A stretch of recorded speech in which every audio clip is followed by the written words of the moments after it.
முதல்ல நீ வேலைக்கு போ, அப்புறமா வாங்கிக்கலாம். எனக்கு தெரியும் எப்போ வாங்கணும்னு. வா.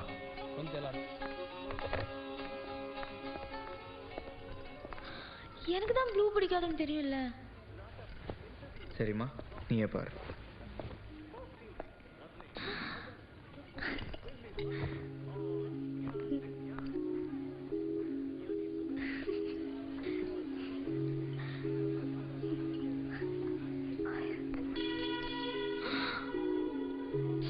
நல்லாவே இல்லைல்ல. இதெல்லாம் ஒரு சுடிதார். நல்லா தானே இருக்கு. அதெல்லாம் ஒரு கலர்னு நீயும் டேஸ்ட் பேசாம இரு.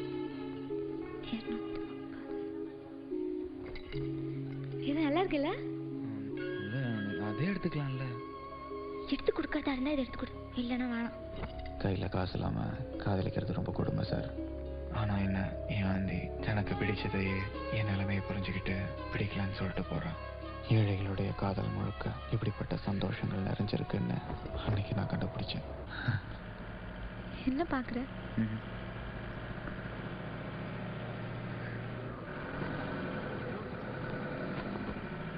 பிரபா, இங்க பாரு.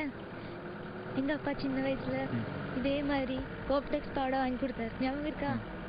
இதே மாதிரி நான் வாங்கணும்னு இவ்வளவு நாளா நினைச்சிட்டு இருக்கேன் தெரியுமா? இதே கலர், இதே மாதிரி பூ போட்டு பாரு. நீ வந்துதான் வாங்கி கொடுக்கணும்னு இருக்கு. பொதுவாக நான் தான் போய் சொல்லுவேன், அவன் நிஜமா தான் சொல்றியான்னு கேட்பா. ஆனா இப்ப அவ போய் சொல்றா, என்னை சந்தோஷப்படுத்துறதுக்காக சொல்லக்கூடிய ஒரு பொய். இந்த பொய்ங்கிற விஷயம் மட்டும் இல்லைன்னா இந்த உலகத்துல அழகு அபூர்வம்ங்கிற விஷயங்கள் இல்லாமலே போயிருக்குன்னு எனக்கு அப்ப தோணுச்சு.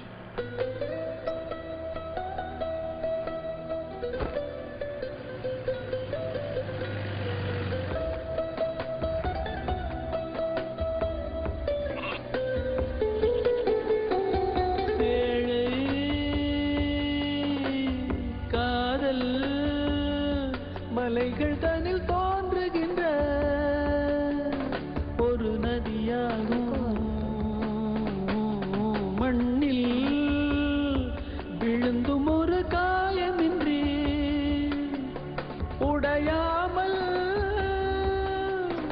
உருண்டோடும் நதியாகிடுவோம். இதோ இதோ இந்த பயணத்திலே இது போதும் கண்மணி, வேறென்ன நானும் கேட்பேன். பிரிந்தாலும் மனதிலே இந்த நொடியில் என்றும் வாழ்வே. இந்த நிகழ்காலம் இப்படியேதான் தொடராதா? என் தனியான பயணங்கள் உடன் முடியாதா? முதல் முறை வாழ பிடிக்குதே, முதல் முறை வெளிச்சம் பிறக்குதே, முதல் முறை முறிந்த